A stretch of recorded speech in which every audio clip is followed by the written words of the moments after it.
Pravidelné podcasty každý štvrtok o 18. hodine. Oproti mne dnes sedí polovník, sokoliar a viceprezident Slovenskej polovníckej komory Alojz Kašak. Vítajte u nás. Dobrý deň, prajem. Ďakujem pekne. Pán Kašak, budeme sa dnes rozprávať na tému polovníctva. Pre mnoho ľudí polovníctvo je len nejakým pojmom, kde my akoby bežní ľudia vnímame, že polovník chodí, strieľa, špacíruje alebo sa prechádza po lese. Ale dá sa nejakým spôsobom zadefinovať, že kedy vlastne a prečo polovníctvo vzniklo? Akú má teda polovníctvo nejakú históriu, ak by ste vedeli povedať? Tak v podstate na love zvery, nie polovníctve, ale na love zvery vzniklo ľudstvo. Hovorí sa, že keď človek začal konzumovať mäsitú potravu, tak sa mu začal rozvíjať mozog a začal viac rozmýšľať nad tým, akým spôsobom sa zmocniť koristi. A že to urobilo v podstate z toho pračloveka mysliacu bytosť, ktorá nejakým spôsobom sa posúvala dopredu. Takže lov je starý ako ľudstvo samo, je to najprirodzenejšie, čo v podstate človek v tom svojom evolučnom vývoji zažíval. Polovníctvo ako také, ten pojem je ťažko definovať, kedy to vzniklo. Ono to bolo stále to lovectvo. V podstate všetci králi, panovníci a tak ďalej. Ten lov bol jednak zdroj obživy aj naďalej, ale potom to bola do určitej miery kratochvíľa. Tí panovníci mali svoje zvernice a neviem, tie obrovské lovy, ktoré sa na úrovni tých panovníckych dvorov konali, tak bolo to... A vtedy cieľ toho bol taký istý ako aj dnes? Samozrejme, bola to určitá prestíž, ale tá divina sa neznehodnotila. To, čo ulovili, tak sa aj skonzumovalo na všetkých kráľovských hostinách a ja neviem, na čom nesmela chýbať divina.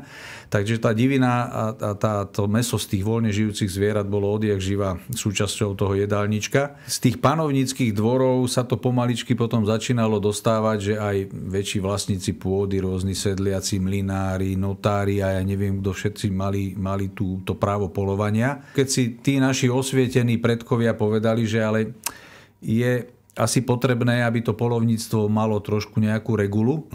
Prišli na to, že skrátka nemôže to byť ďalej nejaké neregulované, nemôžeme sa každý hrať na svojom piestočku a každý v svojich zemiakoch alebo v svojej nejakej hore polovať. Vznikol lovecký ochranný spolok, teda v lani sme oslávili 100 rokov.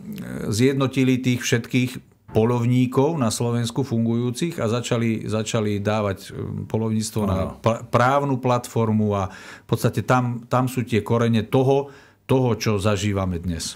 A ako by ste to polovníctvo definovali? Čo to je?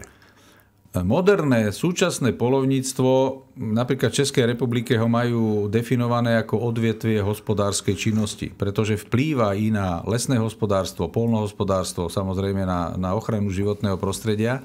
Je to manažovanie prírodného prostredia na základe toho, že vstupujeme do tých prírodných populácií tej zvery a snažíme sa, aby sme trvalo udržateľným spôsobom s touto zverou, s týmto národným bohatstvom na Slovensku nejakým spôsobom hospodárili. To znamená, že sme sa tak postupne dostali k takej nejakej našej prvej téme zmysluplnosti alebo zmyslu polovníctva. To znamená, keby som sa opýtal, má polovníctvo zmysel? Ako by ste to vedeli zadefinovať? Alebo prečo to polovníctvo by malo mať zmysel?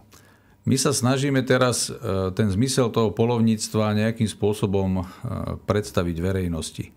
Lebo presne tak, ako ste v úvode povedali, polovníci podľa laikov sú tí, ktorí s flintičkou sa prechádzajú po lese a zastrelia kedy chcú, čo chcú, len za účelom, aby mali trofej, ktorú si zavesia niekde na stenu a aby mali plný mraziak mesa. Hej, to je taká zúžená predstava. Takú som mala ja, respektíve mám doteraz, možno po tejto debate sa tým zmení. Hej.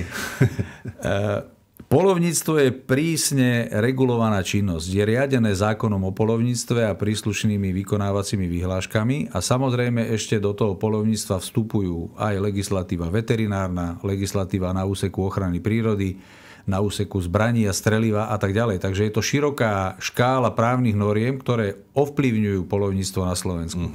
Nie je jednoduché tieto všetky právne normy dodržiavať a plniť, ale je to tak, musíme, pretože je to vážna činnosť, jednoduché pre tých poľovníkov, pre tie organizácie, pre tie spolky. Hej? V podstate áno, ale aj pre jednotlivých členov. My máme celý ten lov a celý ten systém veľmi prísne regulovaný a kontrolovaný štátnou správou. Takže kto chce poľovať, tak musí byť vzdelaný človek, musí mať skúšku z poľovníctva, predtým ešte musí absolvovať prax niekde v poľovníckom revíri, tak aby si to všetko mohol ohmatať, ošahať. Ale to poľovnícke vzdelanie, to musí mať každý poľovník.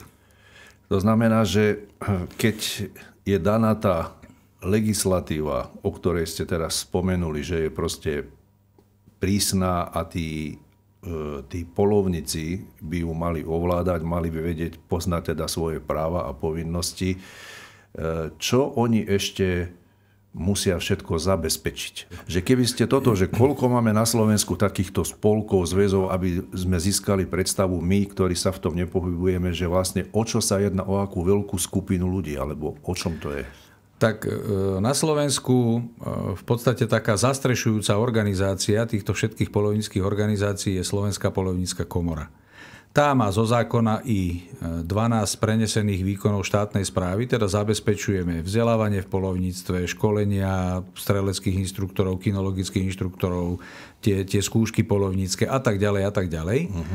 Pod túto poľovnícku komoru patria poľovnícke organizácie. Každý, kto má vo svojich stanovách lov zvery, tak sa musí stať poľovníckou organizáciou a byť zaregistrovaný v registri poľovníckych organizácií, ktorý vedie Ministerstvo pôdohospodárstva.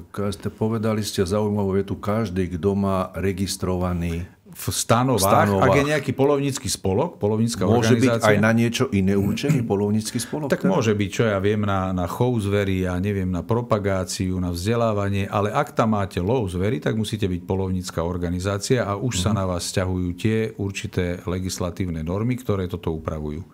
A viete aj povedať nejaké také približné číslo, že koľko môžeme mať na Slovensku treba z zväzov, alebo koľko je na Slovensku poľovníkov?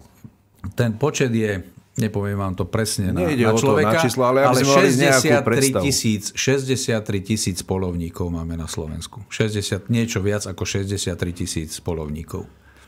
A keď by som to teraz povedal úplne laicky, že na jedného poľovníka, keby mala pripadať akoby jedna zver, to znamená, že na Slovensku máme minimálne 63 tisíc kusov nejakej zvery? Alebo... Ročne lovíme viac ako 150 tisíc kusov raticovej zvery. Teda jeleňov, srncov, danielov, muflonov, diviakov. Viac ako 150 tisíc kusov. V rámci celého Slovenska. V rámci celého Slovenska. A pri tej malej zveri, to by som trošku strieľal čísla, ale sú to desiatky tisíc kusov zajacov, bažantov. Jarabica sa temer neloví, takže v podstate tých 63 tisíc poľovníkov, z ktorých je zhruba 40 tisíc organizovaných v týchto poľovníckých revíroch. Že môžu strieľať. Áno, môžu strieľať na svojom, teda v tom revíri, ktorý majú prenajatý. Ten zbytok sú poľovníci, tzv. Poľovníci nezaradení alebo bez revíru. Tí môžu prísť na hosťovaciu poľovačku, môžu si kúpiť odstrel niekde v štátnom revíri, alebo ak niekto ponúka poplatkový odstrel. Takže zhruba 40 tisíc je organizovaných v tých poľovníckych spolkoch, ktoré majú ten svoj revír, a ten zbytok sú poľovníci bez revíru, ale poľovať samozrejme môžu. Každý tento poľovník musí mať tú poľovnícku skúšku, musí mať platný poľovný lístok, ktorý mu vydáva Slovenská poľovnícka komora. Ten môže byť od ročného cez 5-ročný a ja neviem, až po neobmedzený. A každý z týchto poľovníkov samozrejme musí mať zbrojný preukaz. Teda musí mať skúšku spôsobilosti na držbu zbrane za účelom poľovníckym. Teda má psychotesty, ktoré absolvuje u odborného lekára a potom sa podrobí skúške pred políciou, kde v podstate tú svoju odbornú spôsobilosť nejakým spôsobom preukáže, že môže vlastniť zbraň na poľovnícke účely. To už je zase tá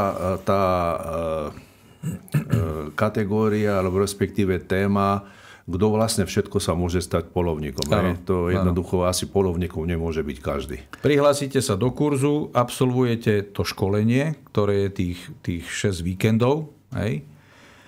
Potom sa musíte prihlásiť niekde do poľovníckeho združenia, kde vykonáte odbornú prax. Tam vám potom potvrdí poľovnícky hospodár. Teda vy sa musíte s tými miestnymi domácimi poľovníkmi zúčastňovať brigád na výstavbe poľovníckych zariadení, na prikrmovanie zverí, poľovnícke políčka, na zlepšenie úživnosti revíru robíte, chodíte na spoločné poľovačky, asistujete pri tom spracovaní diviny a tak ďalej. Teda to, čo ste sa naučili na tom kurze, to, čo ste tam počuli, tak si musíte overiť v praxi, to trvá 1 rok. A potom 1 roku... Celý ten proces učenia a overovania. Áno. A potom sa prihlásite na tie skúšky, na poľovnícke skúšky. Ako náhle toto zabsolvujete, že máte v ruke certifikát, že ste absolventom poľovníckej skúšky, môžete ísť na obvodnú poľovnícku komoru, kde vám vydajú poľovnícky lístok. Tým pádom ste právoplatný poľovník, ale samozrejme, keď chcete ešte vlastniť zbraň, tak musíte absolvovať to, čo som už predtým hovoril, teda musíte absolvovať tie psychotesty a... Ale to je všetko v tom procese plus minus toho 1 roka, hej? V podstate áno. Ale nemôžete vy skorej žiadať o zbrojný preukaz na brokovnicu alebo guľovnicu, kým nemáte ukončené to vzdelávanie poľovnícke. Jasné, to asi s tým všetko súvisí. Áno, samozrejme. Oni vám to nevydajú, lebo na poľovnícke účely vám nevydajú zbraň, keď nemáte absolvovanú skúšku z poľovníctva. Takže to je, keď to dám dohromady, tak sú to nejaké 2 roky.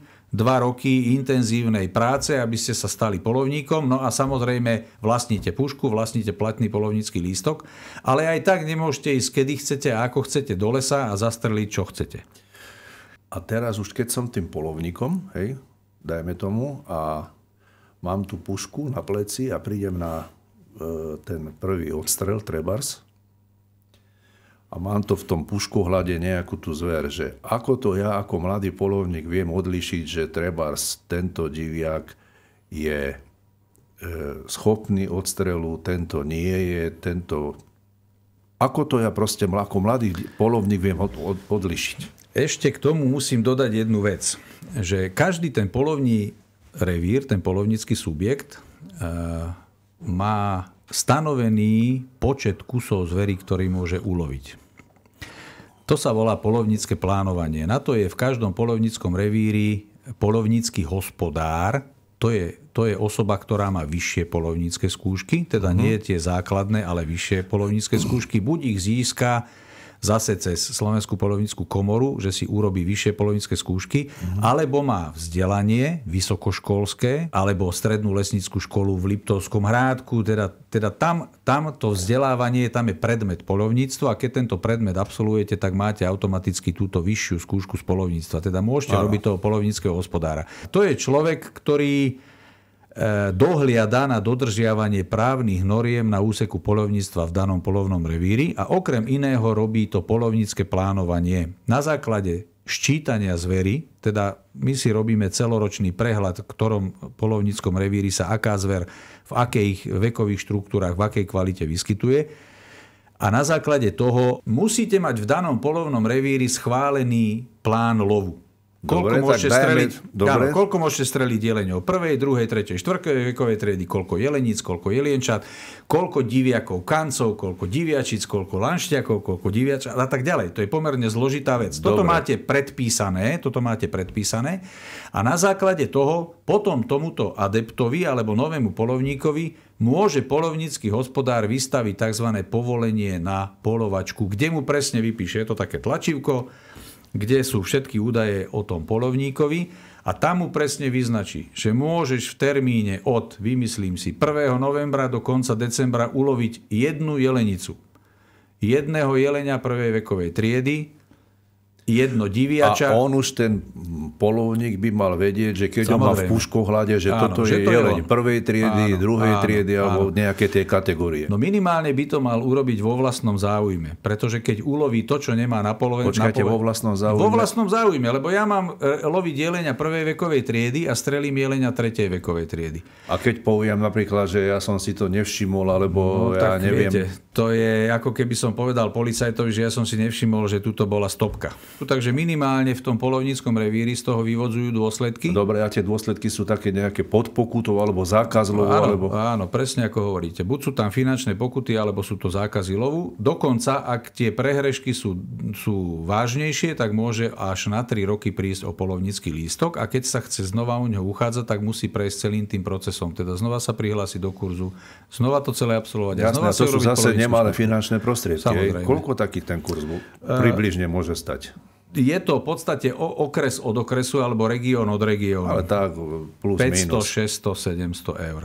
Akože stať sa poľovníkom. Áno. Samozrejme No, okrem pušky a všetkých vecí. Ale len to už teraz je hovoríme tie skúšky a tie vzdelanie dosiahnutie. Takže okolo 500 až 700 eur. A hovorím, ono je to ešte celé zložitejšie. Nie len, že tam vy máte že vekovú triedu, ale musíte uloviť aj výradového jedinca. Ak lovíte samčiu zver, teda trofejovú zver, tak vy musíte uloviť jelenia prvej vekovej triedy výradového, alebo jelenia tretej vekovej triedy výradového, teda nevhodného na chov. A to všetko musí on vedieť v tom hľadačiku, keď ho má, že to je presne ten, ktorého môžem odstreliť. Presne tak. A ak to porušíte, tak zase je za to pokuta. Ak ulovíte chovného jedinca, takzvaného, tak zase máte za to pokutu alebo zastavenie výkonu lovu a tak ďalej a tak ďalej. Stále by som sa ešte rád vrátil k tej informácii, ktorú ste povedali, že na Slovensku sa uloví plus minus okolo nejakých 150-155 tisíc tej srnčej alebo tej raticovej zvery, hej? A nejakých 60 tisíc plus minus, to teraz o tie čísla nejde, hej, tej malej zvery. Ale ja ako laik sa teraz budem pýtať, že či to má nejakú logiku, že vy, poľovníci, sa o tú zver staráte, v zime ju prikormujete, proste staráte sa o to a na druhej strane ju lovíte preto, lebo sa premnoží, alebo je jej veľa, alebo či to dáva nejaký zmysel pre nás, pre laikov. Musí to dávať zmysel pre všetkých a to je to práve, čo ľudia nevedia pochopiť, že ten poľovník dneska zachraňuje srnku, ktorá, ja neviem, kde sa niekde poranila a za 3 dní ide do revíru a zastrelí srnca. Hej? Alebo ja neviem, zachraňujeme jelienčatko, ktorej matku zrazilo auto a potom ideš do lesa a zastrelíš to. Tak ono, viete, to je niečo iné. Je niečo iné zachraňovať tú zver, pomáhať jej, na jednej strane, ale to pomáhanie, to prikrmovanie nie je len to, že my chceme, aby tie zvery čo najviac prežilo tú zimu a tak ďalej, ale my samozrejme tým prikrmovaním zabraňujeme napríklad i škodám zverov. Keby poľovníci neprikrmovali senom, objemovým krmivom kvalitným, tak jednoducho tá zver spôsobí oveľa väčšie škody na lesných porastoch. Veľakrát sa nám dáva za vinu, že tá zver je, a vy ste to povedali ten výraz, že premnožená zver, ale zver alebo živočích sa nepremnoží, jeho len toľko, koľko mu to umožní prostredie. U nás je momentálne vynikajúce prostredie pre túto raticovú zver, pretože takže sú to obdobia, kedy je viac tej zvery. Tá raticová zver má na Slovensku stúpajúcu tendenciu. Vysvetlím aj prečo a pokúšame sa to stále vysvetliť. A na to naväzuje aj to, prečo tí poľovníci musia loviť. Volakedy, ja neviem, kukurica sa vyskytovala volakde túto po Trenčín. Trošku to preháňam. Hej, to bola taká dolňacká plodina, repka a tak ďalej. Teraz idete na Oravu, na Liptov, po Tatry a nájdete tam kukuricu. Lány kukurice. Takže tá zver má v podstate celoročne prestretý stôl úplne nenormálnym spôsobom. Lesnatosť sa na Slovensku zvyšuje, hoci sa to nezdá, veľa ľudí to bere, takže máme veľa vyrúbaného, teraz nie, to je stále lesný porast, ktorý je len v inom vekovom štádiu a tie nižšie vekové štádiu sú neuveriteľné úživné pre tú zver. Má tam strašne veľa ohryzu, rôznych plevelných drevín a tak ďalej. Takže na Slovensku sú vynikajúce podmienky na zvyšovanie počtu raticovej zvery, teda ktorá sa živí spásaním, odhrízaním, ohrízaním a tak ďalej. Na druhú stranu tá malá zver, ktorá je na tých dolňakoch, mala vynikajúce podmienky vtedy, keď boli menšie výmery tých poľnohospodárskych kultúr, nemala parcela 300 hektárov, ale len 20 alebo 5. Hej. Takže vtedy sme tu mali milióny kusov malej zvery. 100 000 kusov sa lovili, no len potom prišla poľnohospodárska veľkovýroba, ktorá pomohla raticovej zveri a v podstate dostala na kolená tú malú zver. Tam je to úplne o niečom inom. Tam tí dolniackí polovníci doslova zachraňujú tie posledné zbytky jarabičky a zajaca a podobne. A my tu na horniakoch v tých jelených oblastiach zase sa boríme s tým, že tu máme obrovské stavy tejto raticovej zvery, ktorá pôsobí škody. A v podstate sme obviňovaní z toho, že sme to nejakým spôsobom pôsobili aj my. Dám príklad. Africký mor ošípaných. Veľmi nebezpečná choroba, ktorá sa k nám... Teraz je z minulosti, hej? Teraz z blízkej kedy minulosti. Sme mali práve tento trenčanský región, bol veľmi vypuklý, keď tu bol... Cezhraničnú... Áno, x rokmi bol tzv. Klasický mor ošípaný, ktorý nebol taký nebezpečný. A zase sa to podarilo zvýšením lovom, vakcináciou tých diviakov. Polovníci sme chodili, vykladali sme vakcíny, také návnady, kde ten diviak zahryzol, vakcinoval sa. Teda toto sa nám podarilo spolu s veterinármi nejakým spôsobom eliminovať. Tento africký mor ošípaných je neselektívny. Keď ho diviak dostane, uhynie. Je oveľa nákazlivejší. A je to aj prenosné, hej, medzi diviakmi prenosné, absolútne prenosné na domáce zvieratá. Nie je to, chvála Bohu, prenosné na človeka, ale môže to u nás spôsobiť kolaps teda trhu s bravčovým mesom a tak ďalej a tak ďalej. Takže keby polovníci neznižovali stavy diviakov, tak ten mor postupuje oveľa rýchlejšie, aj keď to je asi nezvratný proces. Ako náhle na Slovensku sa objavil tento mor ošípaných, to bolo v roku 2019, zintenzívnili polovníci ešte viac lovu, lebo jedna z metód je znížiť populačnú hustotu tých diviakov. Čím ich je menej, tak tým mor postupuje pomalšie. Tak sa nám podarilo uloviť 75 000 kusov diviačej zvery v sezóne 2019-2020, čo je absolútny rekord. Hovoríte o Slovensku. Na Slovensku. Znižujeme tým riziko poškodenia lesa napríklad, tým, že senom, teda objemovým krmivom prikrmujeme tú raticovú zver, jeleniu, diviačiu, mufloniu, srnčiu. A samozrejme vnadíme diviaky za účelom lovu, teda neprikrmujeme, ale vnadíme, tak aby sme mohli efektne tohoto diviaka loviť a mohli znížiť to riziko rozšírenia tej pandémie toho afrického moru ošípaných. Keby sme sa mali posunúť trošičku ďalej, teraz ten polovník, ako ste spomenuli, on zastrelí nejakú tú zver na základe toho, ako dostane to povolenie od toho hospodára a tak ďalej a tak ďalej a tak ďalej. Čo sa potom deje s tým mäsom? Čo sa s tým stane? Veľmi dobrá otázka, pretože zase veľa ľudí si myslí, že idete do lesa, strelíte, zoberete si ten ulovený kus a týmto celé hasne. Hej, je to vaše mäsko a vy si ho nejako spracujete, alebo čo si s tým urobíte. Tak to vnímame my laici, respektíve... Samozrejme. Polovnícky hospodár, keď vám vydáva povolenku na polovačku, tú, ktorú som spomínal, musí vám prideliť aj tzv. Značku. Je to taká žltá, taká plomba, kvázi, na ktorej sú dni a mesiace vyznačené. Keď ju raz zacvaknete, už ju neviete rozobrať. Okamžite po ulovení zvieraťa, keď k nemu prídete, tak prvý úkon je ten, že založíte túto značku. Ak nie je založená, aj keď ste ten kus ulovili legálne na základe povolenia vo vlastnom revíri, tak ste pytliak. Keby ste vy zobrali z cesty zrazenú srnku a nemáte tam tú plombu na nej, tak ste pytliak. Aj keby ste ju v dobrej viere viezli, ja neviem komu, k tomu sa ešte možno ale dostaneme určite. Takže skrátka, vy musíte zaplombovať, označiť to značkou nezameniteľnou tento kus a hneď si to zapísať do povolenky na polovačku, že k plombe číslo FB 3065451, neviem, čo to má svoje číslo, je to prísne evidované, to všetko eviduje ten polovnícky hospodár. On tie plomby si nakúpi od polovníckej organizácie, vedie ich evidenciu a presne musíte dať, že plomba číslo taká, dňa toho a toho, Jožko Mrkvička ulovil toto a toto a s divinou sa stalo toto a toto. Dokonca ešte, keď to veterinárom hlásime, tak je tam aj hodina ulovenia a lokalita, aby sa to dalo všetko skontrolovať s knihou návštev revíru. Pretože ešte keď vyjdete do revíru za účelom lovu, musíte sa zapísať do knihy návštev revíru, aby bolo jasné, že kto je tam, aj pre tých ostatných kolegov, pre kontrolu. Tam potom píšete, to sú potom tie povinnosti. Strieľal som, založil som plombu o tej hodine. Mňa skôr zaujímala tá technikália, čo s tým mäsom. To znamená, že on založí tú plombu. Áno. Musí sa postarať o tú ulovenú zver, musí ju tzv. Vyvrhnúť, teda zbaviť ju vnútorností, nejedlých vnútorností. Veľakrát zase je to polovníkom nejako vyčítané, že niekde našli tzv. Ten vývrch, my to voláme vývrch, hej. Zo zákona veterinárneho my ten vývrch môžeme nechať v prírode ako potravu pre iné predátory. Samozrejme nie niekde na turistickom chodníku alebo v priekope vedľa cesty, ale samozrejme, keď to nechám niekde na kraji lesa pod kríkmi v húštine, tak do rána to skonzumujú líšky alebo cez deň krkavce a tak ďalej. Takže musí spraviť tento vývrch a zostáva mu tzv. Poľovnícke právo. To je jazyk, plúca, pečeň, ladviny a srdce. To je tzv. Poľovnícke právo.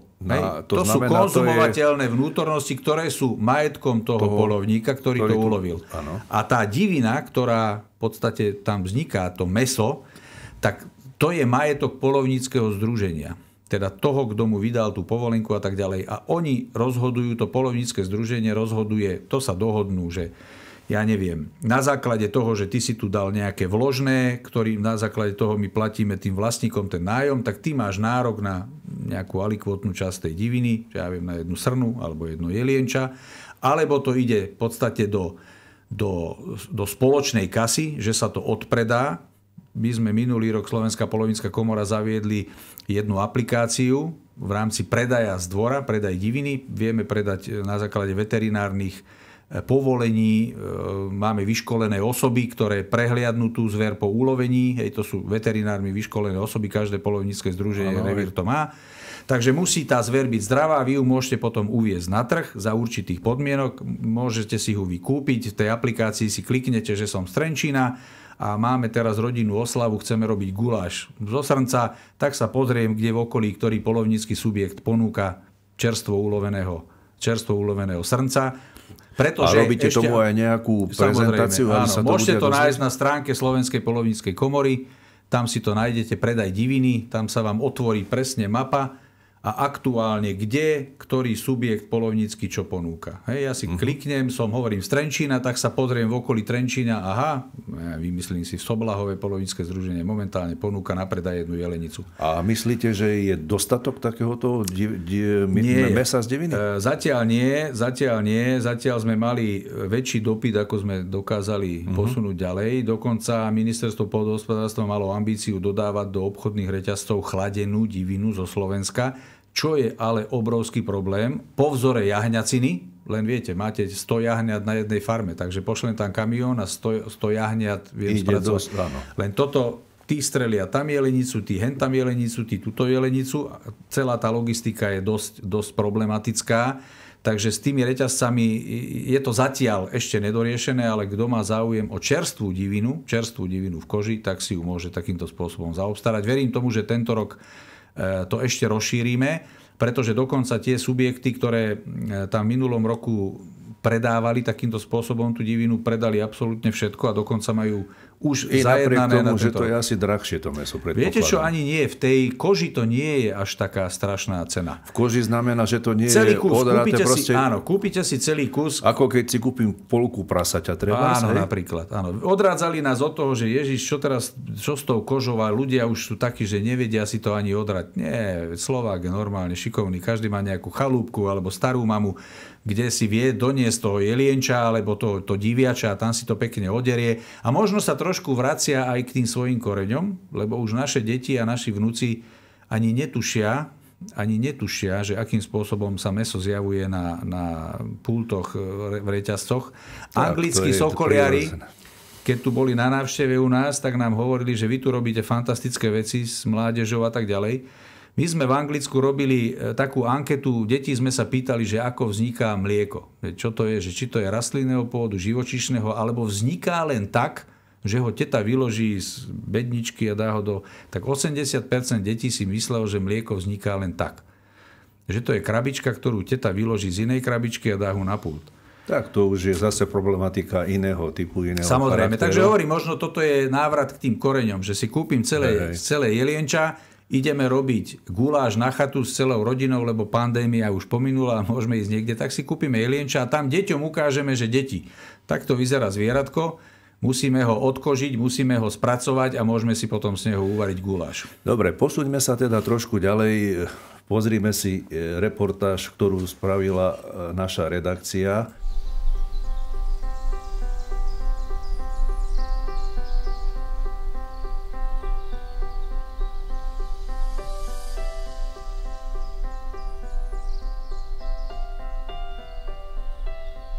Tých medveďov je strašne veľa a tie veľké teritoriálne medvede vytláčajú tie menšie medvede na okraj tých svojich teritórií a to je práve intravila. Keď bola, kedy mala medvedica jedno mláďa alebo dve, tak teraz má bežne 3 až 4.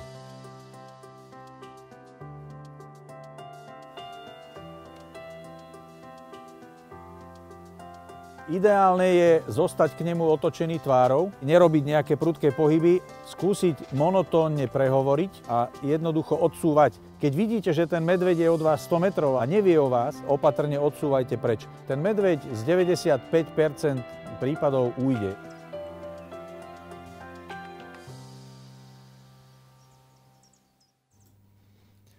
Tak.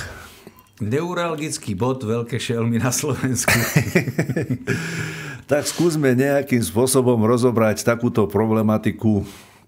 Tá zver je na Slovensku premnožená alebo nie je premnožená. Tak ako to je? Je alebo nie je premnožená? Vrátim sa k raticovej zveri. Máme obrovské úživné možnosti, preto je regionálne raticovej zveri veľa na Slovensku. Napriek tomu, že za posledné roky neustále nám stúpa ten počet kusov zverí, ktoré polovníci na Slovensku odlovia, tak krivka populačná tej zveri ide stále hore. Hej, napriek tomu, že máme najvyšší počet dravcov a seliem na Slovensku za posledných 100 rokov. Pred tými 100 rokmi, keď vznikalo to organizované polovníctvo, tak jeden z krokov, ktorý polovníci urobili, bolo i to, že začali chrániť ohrozené živočíchy, napríklad medveďa. Medveďa nezačali chrániť ochranári, ale lovecký ochranný spolok pre Slovensko vydal vyhlášku, ktorou sa chránil medveď. Vtedy sme ich mali okolo 30 kusov na Slovensku, tých medveďov. Takže polovníci teraz myslíte ochranárov akoby ochranárov prírody? Vtedy ochranári ani neboli, áno. Viete, v tom čase boli lesníci a polovníci a pojem ochrana prírody ani neexistovala. Takže polovníci boli tí, ktorí iniciovali ochranu dropa, ochranu medveďa, ochranu kamzíka a tak ďalej a tak ďalej. Hej, pred tými 100 rokmi bolo potrebné, pretože medveď bol predátor, ktorý lovil bačom ovce, zabíjal dobytok, jalovinu a tak ďalej, tak ho lovili. Naši predkovia ho intenzívne lovili a dostali ho na pokraj vyhynutia. Práve pri tom založení toho organizovaného polovníctva títo osvietenci povedali, že ale aj ten medveď patrí do prírody a musíme s ním trošku začať hospodáriť, tak ho začali chrániť. Len potom sa to celé zase dostalo do toho, že už to chránime zase hlava, nehlava. Je to zase celé zložitejšie. Tieto predátory, konkrétne rys a vlk a medveď, sú zaradené do príloh v rámci Európskej únie. A my máme medveďa zaradeného v kategórii, kde je ho možné loviť len na výnimku. Teda nemôžeme medveďa loviť tak, ako sa ešte do minulého roku lovil vlk, že sa na základe spočítaných stavov vlka a očakávaného prírastku z toho prírastku odobere určité percento, tak aby sme tú početnosť toho vlka regulovali tak, aby nebol problémový. Teraz v tejto vyhláške práve prekategorizovávame toho vlka do tej kategórie, kde je medveď, že sa bude môcť loviť len na výnimku, ktorú udelí Ministerstvo životného prostredia. A je to dobrý krok? Nie je to dobrý krok. Pozrite sa, aké problémy máme s medveďom. To myslím, že všetci uznáme. Tam sme tie čísla čítali. Sme tretí na svete. Áno. Máme najvyššiu hustotu medveďov na kilometr štvorcový. Aj s námestiami, aj s Bratislavou, aj s neviem čím. Jednoducho máme obrovský počet medveďov. Pred 10 rokmi boli 2 medializované prípady výskytu medveďa v intraviláne mesta Vysoké Tatry. 2 za rok. Odvtedy sa spravilo obrovské množstvo opatrení, aby sme ten komunálny odpad zabezpečili proti medveďom. Stálo to nemalé prostriedky. To sú miliónové čiastky. A v minulom roku sme mali 900 prípadov za rok výskytu medveďa v intraviláne mesta Vysoké Tatry. Len Vysoké Tatry? Len mesta Vysoké Tatry. Takže kde je pes zakopaný? Je to v tom, že odpad a nezodpovední polovníci a nezodpovední ľudia? A ako ten medveď migruje, tak plus minus, ako on dokáže? Lebo kolovalo aj video tu u nás v Trenčína, že tu nedaleko na Soblahove, na zjazdovke, neviem, či to bol zrovna polovník alebo náhodný človek, ale proste bolo video, kde natočil medveďa na lúke, na zjazdovke, že ako ten medveď sa dokáže dostať trebárs z tých Tatier, kde to má asi prirodzenejšie prostredie ako tu. Ja som to v tom klipe hovoril. Pred x rokmi sa robil jeden projekt, kde sa medvede opatrili telemetrickým obojkom, odchytili sa, dal sa im telemetrický obojok a sledovalo sa, kam sa tie medvede pohybujú a tak ďalej. Tak medveď, ak sa nemýlim, v Štrbe odchytený, prešiel kompletne až do západných Tatier na poľskú stranu a cez Belanky sa vrátil naspäť. Takže to je teritorium jedného veľkého teritoriálneho medveďa. Tieto teritoriálne... A to má taký časový rámec. Áno, v podstate on si to nejakým spôsobom obchádza. Medvede, ktoré sa odchytili za účelom, že pozor, tuto je nebezpečný, pri Ružomberku sa odchytili medvede, ktoré tam chodili do mesta, odviezli sa na východné Slovensko a za týždeň boli naspäť. Jak poštový holub. Skrátka, je to tak. Toto riešenie skrátka nie je. Riešenie je len znížiť počet tých medveďov v prírode. Pred asi 4 rokmi profesor Paule, Technická univerzita vo Zvolene, robila výskum medveďov na základe DNA analýz, teda poľovníci, lesníci, aj teda štátna ochrana prírody. Zberali sme trus a iné pobytové znaky, napríklad srsť a podobne, aby sa robila DNA analýza, koľko medveďov na Slovensku máme. Tak ak sa nemýlim, tak to bolo číslo 1200 plus mínus sa mi zdá 270, teda to boli medvede, z ktorých nebola kontrolná vzorka, bola len jedna a akože nebolo jasné, či ten medveď tu ešte funguje a tak ďalej. Takže už to si zoberte, to číslo okolo tých 1300 medveďov na Slovensku je obrovské. My tvrdíme, že to je niekoľkonásobne viac. Násobne viac? Násobne viac. Preto medveďa zrazilo auto na Záhorí, na diaľnici na Brno, preto bol medveď v Slovnafte, preto medveď chodil v Pezinku po námestí a tak ďalej, lebo veľké teritoriálne medvede si to svoje teritórium chránia a ten prírastok tie mladšie medvede vytláčajú na ten okraj. To, čo som tam hovoril. Ten okraj je väčšinou ten intravilán. Veľakrát do dediny, do intravilánu príde medvedica s mláďatami, lebo tam hľadá ochranu pred medveďom a medvedice, keď vrhnú mláďatá, tak kým ich neodstavia, tak nejdú do ruje, teda nepária sa. Tak príroda to zariadila tak, že samec niekedy tie mláďatá usmrtí, aby tá medvedica znova išla do ruje, aby sa s ňou mohol páriť.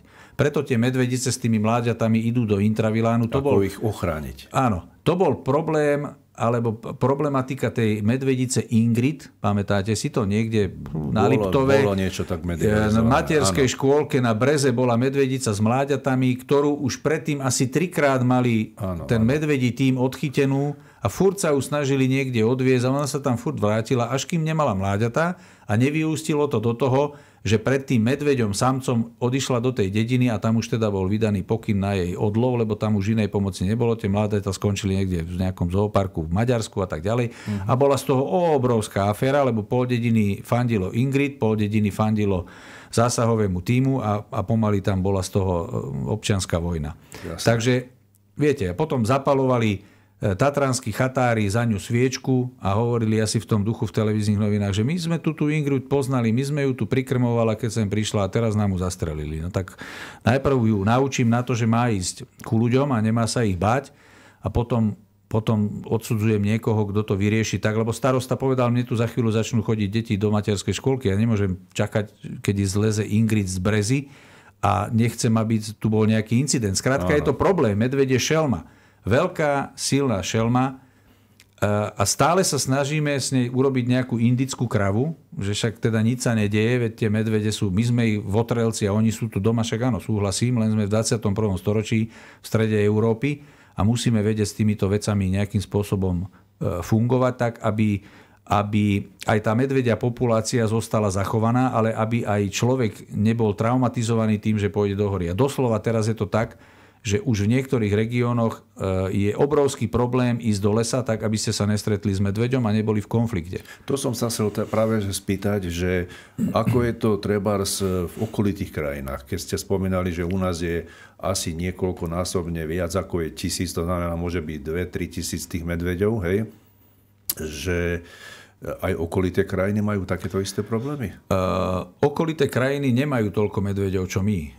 Poliaci v podstate len napomedzi s nami. Maďari to isté, medveď preniká smerom na juhozápad, takže aj do Maďarska, do Českej republiky, takže tí nemajú absolútne s tým žiadny problém. Rakúsko, Nemecko, nižšie počty, oveľa nižšie, dokonca tam kedysi ten medveď Bruno, či ako ho to nazvali, ktorý sa od nás vybral smerom na západ a skončil v Rakúsku a skončil veľmi rýchlo, pretože chovatelia hospodárskych zvierat povedali, že my tu nechceme žiadneho medveďa. Takže skončil v nejakom zooparku a nakoniec to tam museli utratiť, lebo dospelého medveďa neviete dať do klietky. On tam v strese robí veci, ktoré nie sú normálne a jednoducho milý Bruno skončil. To znamená, že potom to Slovensko je akoby ideálne pre medveďa? Tak my sme taká genobanka v podstate. Stále sa tu hovorí, že na Slovensku sa zle hospodári v lesoch, poľovníci tu zle manažujú zver a tak ďalej. Pritom Slovensko má najvyššiu biodiverzitu, teda druhovú pestrosť v rámci Európy.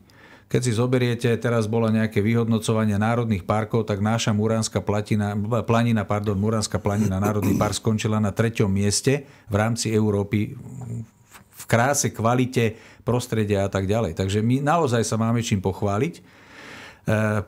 Teraz bola podpísaná tá vyhláška o nelovení vlka, teda bol prekategorizovaný do tejto kategórie, kde je medveď, že sa bude loviť len na výnimku, ktorú udelí Ministerstvo životného prostredia a nebude kvóta. Na toho medveďa stále platí tá výnimka. Áno, tam medveď sa loví len na výnimku, keď niekto požiada, a väčšinou sú to medvede, ktoré sú problémové, tak Ministerstvo životného prostredia vydávalo tú výnimku. Užívateľ poľovníckeho revíru zrealizoval ten lov. Ano. Za asistencie štátnej ochrany prírody a tak ďalej. Jasné. Teraz dokonca, a robili to poľovníci zadarmo, to zdôrazňujem. Na začiatku som hovoril o tom, že my vyberáme nejaké peniažky a za tú divinu máme a platíme tým vlastníkom, ale slovenské poľovníctvo, a to zdôrazňujem, sa samofinancuje. Slovenské poľovníctvo je bez nároku na štátny rozpočet. Teda daňového poplatníka slovenské poľovníctvo nestojí nič. Teraz sa hovorí o nejakej novele zákona, ktorá by to mala... Aj by sa to malo zmeniť, alebo bojujete o nejaké... Áno, je tam jedna klauzulka, ktorá hovorí o tom, že teda to poľovníctvo by malo nejakým spôsobom, alebo tie právomoci tej poľovníckej komory by mali byť oklieštené a malo by to prechádzať na tú štátnu správu, ale to je všetko s nárokom na štátny rozpočet, teda zvýšenie počtu štátnych zamestnancov a tak ďalej, možno nejaká dotácia, lebo to poľovníctvo bez financií neobíde. Skrátka, vyžaduje to nemalé finančné prostriedky. V rámci Slovenskej poľovníckej komory je to zhruba 2,5 milióna eur, ktoré poľovníci vyzbierajú a minú naspäť na svoju činnosť, teda vrátia naspäť do tej prírody. To znamená, že zo štátneho rozpočtu na, keď to nazveme kategóriu poľovníctvo, nejde ani cent. Ani cent. A toto by sa malo zmeniť. Preto to spomínam, že doteraz reguláciu medveďa robili poľovníci. Hej. Bola tam výnimka, ja neviem, obec alebo mesto Vysoké Tatry požiadalo, že má tam problémových medveďov, treba ich uloviť, alebo niekde medveď robil enormné škody na hospodárskych zvieratách, tak sa presne dal do kategórie, že áno, toto je ten medveď, ktorého treba odloviť, a poľovníci zadarmo tohto medveďa z tej populácie vyradili.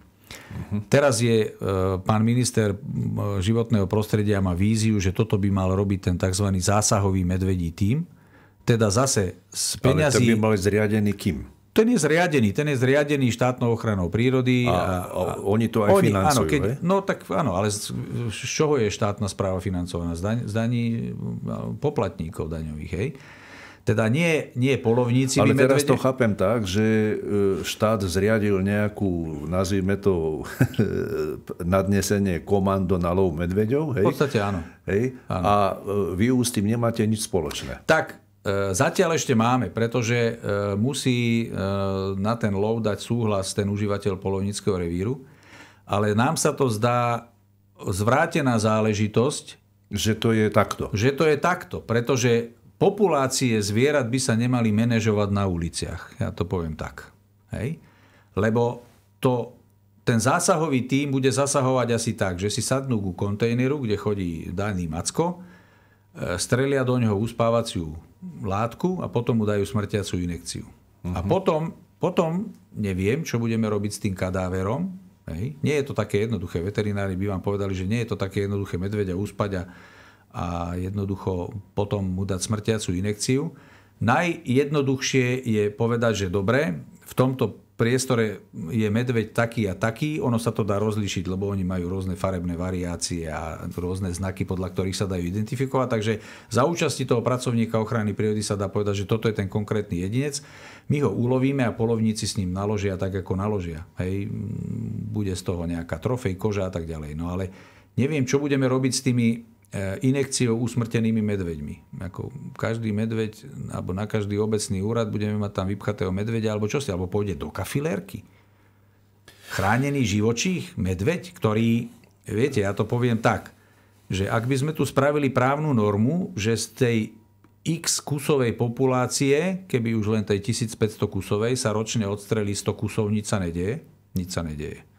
Akože v tej prírode nič sa nejakým nedieje, spôsobom... však, lebo vlk sa strieľa, hej, lovila sa kvóta, 50, 70, ja neviem koľko kusov a neustále jeho stavy stúpajú. Za posledných 10 rokov sa o veľkosť Žilinského kraja rozšíril areál vlka na Slovensku. Hej.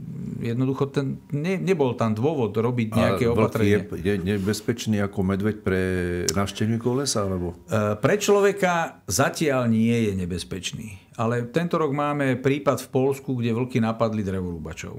Na Slovensku máme prípady, kde vlky napadli psy. Nie len poľovnícke, ale aj normálne ľudia venčili psa v lese a napadli im ho vlky. V západnej Európe, tam, kde sa ten vlk vyskytuje, ja neviem, v Poľsku a v okolitých štátoch, kde ten vlk je, alebo teda na východ od nás, tak tam to je úplne normálne.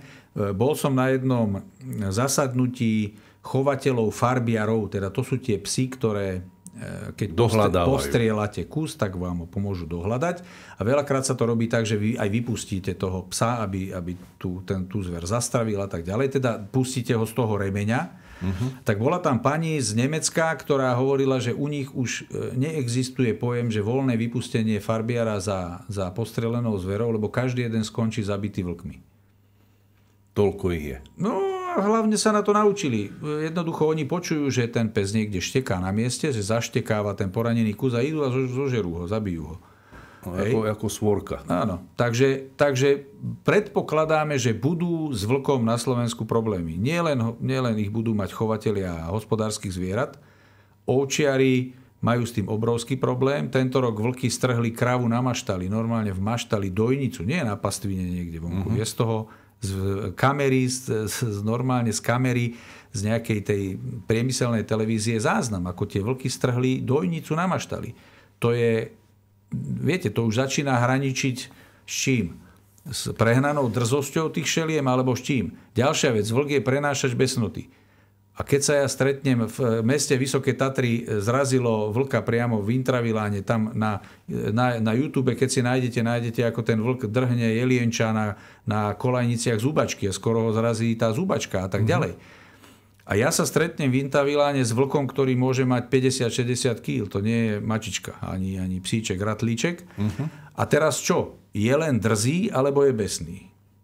Viete, to je prenášať besnoty. Takže my, poľovníci, predpokladáme obrovské problémy s vlkom. Je vôľa všeobecná taká, že dobre, ideme chrániť toho vlka a tak ďalej. A to sú len mýty, že je nebezpečný a červená čiapočka a ja neviem čo. Hej? Ale dáva mu vlastnosti takého asociála. Viete, chuligán, keď je jeden na ulici, tak si na vás netrúfne. Ale jak už sú traja a zistí trošku vašu slabinu, už je s tým problém. A to je isté u vlka. Táto vyhláška bola podmienená ešte jednou vecou, na to by som chcel verejnosť upozorniť. Bolo povedané, že ten vlk sa loviť nebude a vyjde sa v ústretí tým chovateľom dobytka a tak ďalej a budú veľmi jednoduché vyplácania tých náhrad za strhnuté ovce a tak ďalej. Len je tam jednu chybičku, to celé má, že ten, kto bude mať škodu napríklad na ovciach, tak musí určité opatrenia mať urobené a napriek nimu tá škoda vznikne, aby mohla tá škoda byť vyplatená.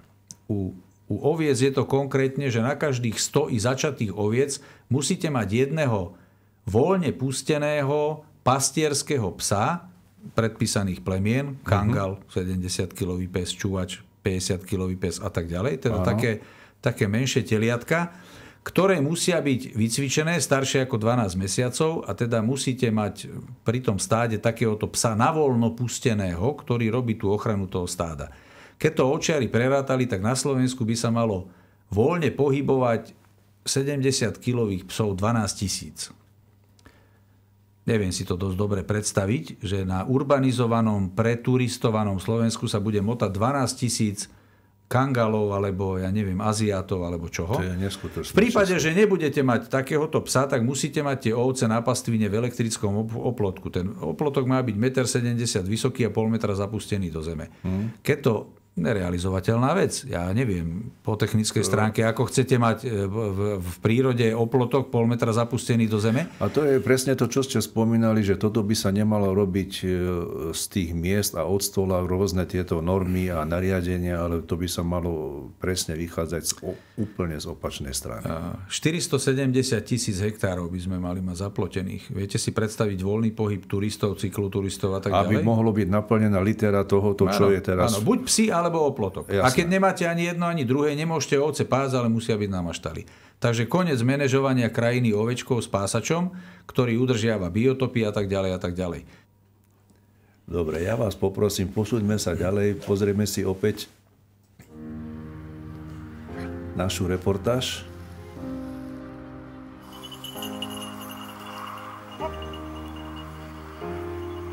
Na územie terajšieho Slovenska predpokladáme, že sa dostalo v 5. storočí pádom Húnov, teda tých kočovných kmeňov zase, ktoré prenikali smerom na juh a na západ.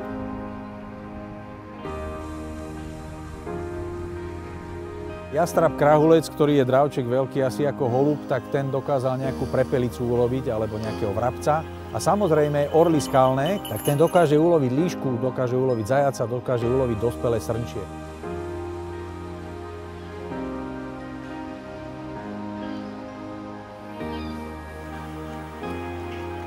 Na Slovensku sa sokoliarstvo dokonca vyučuje na niektorých školách ako predmet. Toto je svetový unikát, toto nikto nemá.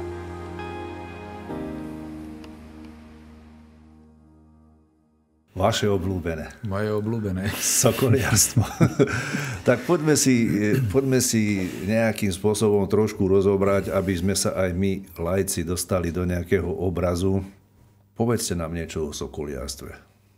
Sokoliarstvo je prastaré umenie lovu zdravými vtákmi, ktoré je staré viac ako 4000 rokov. Vzniklo v tých stepiach Strednej Ázie, tam, kde je terajší Kazachstan, Kyrgyzsko a podobne. A v podstate takými expanziami, ako boli to kočovanie, napríklad tí húni, tak to rozniesli, dá sa povedať, po celom svete. A aj v rámci nejakých obchodných záležitostí to sokoliarstvo sa dostalo temer do celého sveta. Dokonca to sokoliarstvo v tých začiatkoch bolo zdrojom obživy, ako sme tam hovorili, aj ako samotný lov. Teda ten stepný nomád sa nevedel dostať na tej šírej stepy bez nejakého úkrytu k tej letiacej, bežiacej koristi, mal primitívne zbrane, tak začal najprv odoberať korist tým divým dravcom. Videl, že orol chytil svišťa, tak s krikom, s palicou, nejakou kameňmi ho zahnal a toho svišťa skonzumoval. A postupne zistil, že tak ako si domestikoval koňa alebo iné zvieratá, tak sa vie nejakým spôsobom zžiť s tým dravcom a vie ho využiť na tie lovecké účely.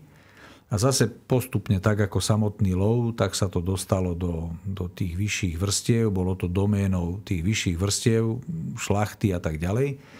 Dokonca to sokoliarstvo sa stalo aj predmetom diplomacie. Napríklad vojnoví zajaci sa vymieniali za sokoly. Zajali nejaké princátko niekde. A to hovoríme o období... To hovoríme stredovek a skorej a tak ďalej. Teda každý hrad, zámok mal svoj sokoliarsky dvor, svojho sokoliara. Tí sokoliari, tí dvorní sokoliarskí majstri boli najvyššie postavení dvorania. To bola kasta, pretože vedeli vycvičiť toho sokola alebo toho orla pre toho svojho panovníka, ktorý potom v rámci tých lovov sa s ním vedel popíšiť a mať nejakého takéhoto kvalitného lovca. No a samozrejme postupne tak ako ja neviem, bol vývoj strelných zbraní, že ten človek sa už vedel ľahšie zmocniť tej koristi, tak to sokoliarstvo pomaličky začalo padať do zabudnutia a tie dravce, tie prírodné populácie dravcov v podstate začali byť pre toho človeka problémom, lebo mu ujedali z toho jeho taniera. Teda lovili tú korisť, ktorej sa on vedel zmocniť už tou strelnou zbraňou. A v niektorých štátoch temer zaniklo. My keď sme vyhlasovali alebo prihlasovali sokoliarstvo na národný zoznam nehmotného dedičstva, tak sme museli tú nepretržitosť dokázať. Teda museli sme dokázať, že to sokoliarstvo sa v tých análoch na Slovensku, na území Slovenska vyskytuje, že to sokoliarstvo nepretržite na tom území Slovenska fungovalo tých niekoľko storočí. To sokoliarstvo je zapísané na svetovom zozname nehmotného dedičstva UNESCO ako žijúce dedičstvo ľudstva. Má takúto definíciu. Ak všetko dobre dopadne, tak v tomto roku v decembri by aj slovenské sokoliarstvo mohlo byť zapísané na svetový zoznam UNESCO ako, myslím si, že 19. krajina sveta. No to ma práve zaujíma, že vy ste v tomto určite odborník, alebo respektíve znalec. Ako je to s tým sokoliarstvom na Slovensku? Pred 57 rokmi, ak sa nemýlim, tak vznikol v rámci Československa klub sokoliarov. A presne pred 50 rokmi, teraz 18. apríla sme mali 50 rokov od založenia Slovenského klubu sokoliarov. A ten Slovenský klub sokoliarov má sídlo? My sme celoslovenskou pôsobnosťou, ale sme jedna z poľovníckych organizácií, ktorá je zastrešená Slovenskou poľovníckou komorou. Teda ten veľký klub, ktorý na Slovensku existuje, je Slovenský klub sokoliarov pri Slovenskej poľovníckej komore. Združuje približne 300 riadnych členov a nejakých 120-150 kandidátov sokoliarstva. Teda to sú tí, ktorí sa pripravujú tiež na tú sokoliarskú skúšku. A tuto ma to zaujíma, táto oblasť, že máme 300 sokoliarov plus kandidátov. A kde berú tých dravcov, tí sokoliari? To sa chová? Alebo ako sa dostanú tí sokoliari? V minulosti sa dravce získavali z voľnej prírody. Ale tým, že určité tie prírodné populácie boli ohrozené, tak svetoví sokoliari alebo sokoliari v rámci sveta, keďže chceli zachovať to sokoliarstvo, tak sa museli naučiť umelo odchovávať tieto dravce. Teda teraz v súčasnosti, konkrétne na Slovensku, a myslím, že hovorím za celú Európu a za väčšiu časť sveta, všetky dravce používané na sokoliarstvo pochádzajú z umelých odchovov. Teda sokoliari to vedia. A na Slovensku existuje takáto farma alebo chov? Áno, týchto odchovní máme viacej. Majú ich členovia Slovenského klubu sokoliarov pri Slovenskej poľovníckej komore a odchovávame. Takže to už je akoby aj s obsom, že sa, v podstate, áno. Že sa chovajú psi, tak sa chovajú aj sokoly. Hej? Je to tiež prísne evidované. My musíme mať súhlas na chov týchto chránených živočíchov, i keď sú to nie z prírody a nie prírodné populácie, ale x-tá generácia odchovaná v zajatí. Dokonca je to regulované aj tzv. Medzinárodným obchodom s týmito dravcami. Keď ho aj odchovám a chcem ho aj darovať, tak musí mať tzv. CITES, teda to je ten dohovor o obchode s chránenými živočíchmi. Takže je to tiež veľmi prísne evidované. Každý ten dravec musí byť nezameniteľne označený.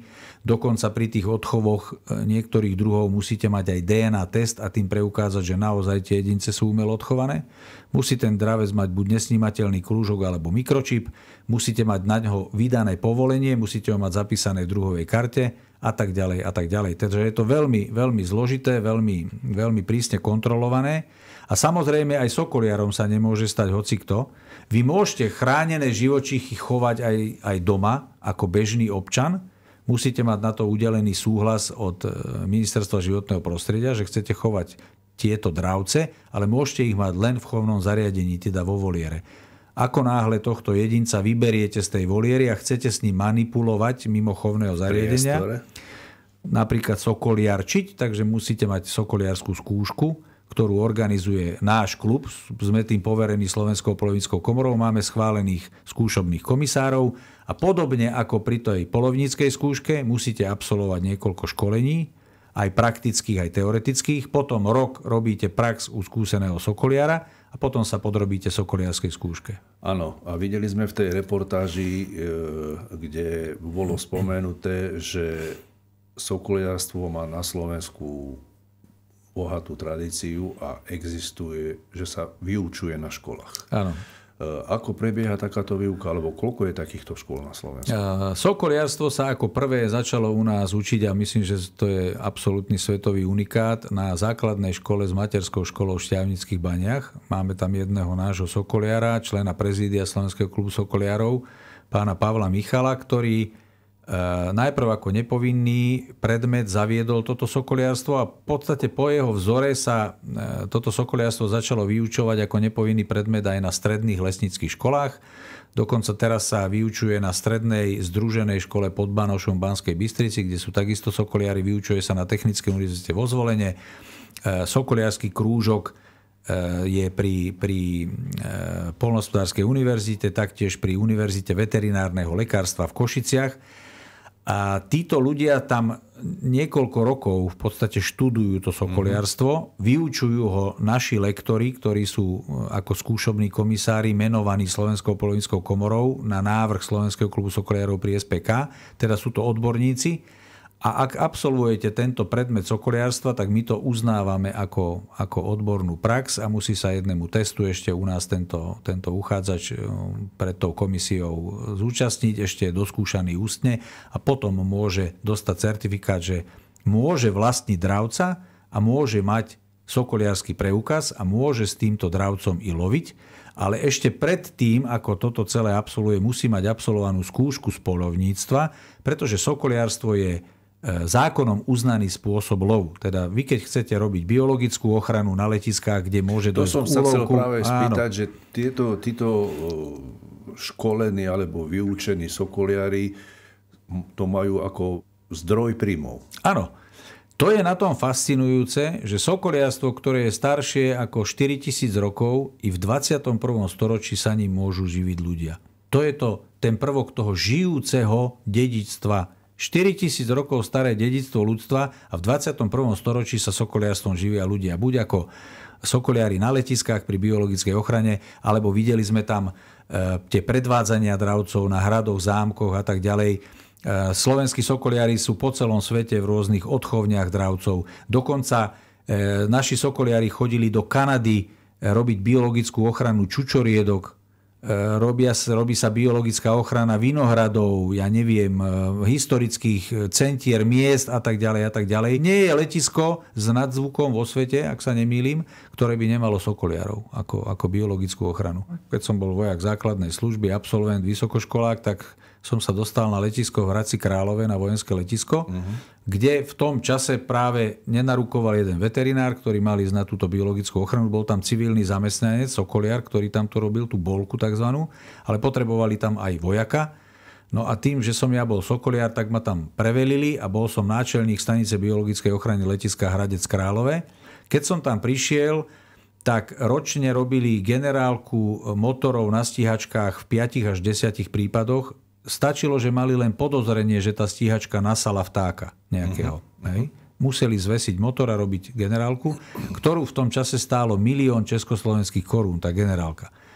A keď som odchádzal po roku z toho letiska, lebo vtedy sa to tam zavádzalo, tak to kleslo na nulu. Ani jeden motor nemusel byť zvesený z lietadiel a teda všetky veľké civilné letiská majú svojich sokoliarov, všetky vojenské letiská majú svojich sokoliarov. A to sú všetko sokoliari z toho vášho. Naši členovia. V prípade, že tam... musí mať každý našu skúšku. Skrátka, asi pred 3 rokmi bol taký boom, lebo to vojenské letiska zaviedli, tak asi, 6-7 vojakov robilo u nás sokoliarsku skúšku so všetkým všudy, lebo v rámci toho svojho zaradenia funkčného museli túto skúšku mať absolvovanú. Samozrejme, nie je to len pomocou dravcov, zver sa tam plaší pomocou psov, pomocou akustických rôznych zariadení a podobne.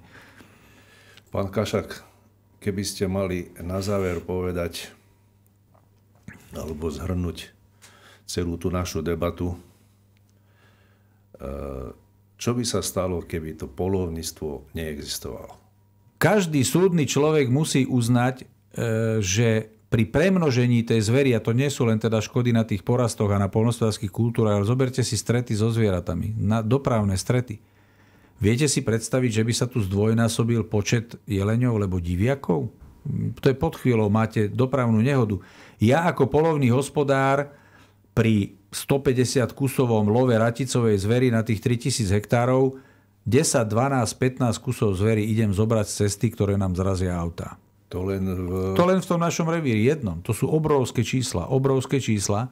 Ak by poľovníci neregulovali zver na Slovensku, tak by mali problém lesníci alebo lesomajiteľia, majiteľia poľnohospodárskych pozemkov A v podstate každý jeden občan, pretože ja si myslím, že v každom dome je auto a všetci chodíme po cestách, nie všetky komunikácie sú zabezpečené tak, aby sa tam zver nedostala a tak ďalej a tak ďalej. Diviaky na sídliskách, viete, teraz líšky. Teraz začne sezóna, kedy líšky budú mať mláďatá a začnú chodiť tým susedám rôznym a kury im brať a ja neviem čo. A to je na dennom poriadku, že mi niekto volá, pán polovný hospodár, prídi mi tu niečo odchytiť, chodí mi tu líška, bere mi tu kury, mám s tým problém a tak ďalej a tak ďalej. Skrátka, nie je možné fungovať bez toho, aby sme regulovali početné stavy týchto druhov, ktoré sa vedia dostať do takých počtov, že sú problémové. Teda bez polovníkov by bol problém. Áno, dá sa to robiť aj tak, ako navrhovalo Ministerstvo životného prostredia, zásahový tým medveďa. Ale pôjde to z vrecka daňových poplatníkov. Bude to musieť niekto robiť. Nie je možné neloviť zver. Nie je možné v 21. storočí v strednej Európe v urbanizovanom Slovensku neloviť zver. To je utopia, ak si niekto myslí, že nechajte to všetko na prírodu, ono si tá príroda s tým nejako poradí, no neporadí. Alebo si možno poradí pandémiou nejakou, alebo ja neviem čím. Takže tak, toto je zmysel poľovníctva a to sme vôbec sa nezmienili o starých tradíciách, o tom, že to poľovníctvo je neodmysliteľné späté s vidiekom. Veď na tom vidieku to poľovníctvo je od nepamäti. Tí poľovníci sú organizovaná skupina ľudí. O tomto sa porozprávame niekedy na budúce. Nech sa páči, budem veľmi Som rád, že ste prijali moje pozvanie. V štúdiu bol poľovník srdcom, telom aj dušou, pán Alojz Kašak. Ďakujem ešte raz. Ďakujem veľmi pekne a ďakujem za pozvanie. Teším sa na budúce.